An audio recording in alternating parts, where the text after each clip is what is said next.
உன்னதான் திட்டுறேன். ரேணு, நான் உன்னை லவ் பண்றேன்டி. என்ன குட்டி குமாரே, பொம்பளை சொகு ஏதுடா உனக்கு பொம்பளை சொகு? ரேணு, என்னைக்கு உன்னை பாவக்காய் தோப்புல பார்த்தனோ அப்பவே என் மனசை பறி கொடுத்துட்டேன்டி. என்ன குமாரே, கவிதையா பேசுற?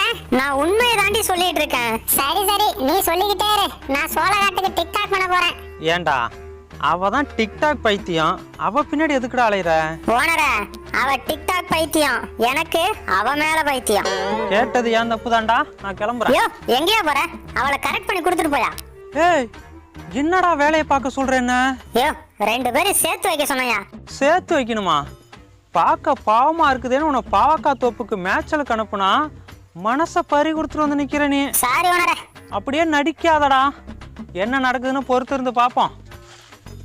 டேய், வாங்க டிக்டாக் ரேணு வந்துட்டா. இனி ரோட்ல போற மாடெல்லாம் கூப்பிட்டு வீடியோ எடுத்து போடுவாளே. என்னம்மா ரேணு, மேக்க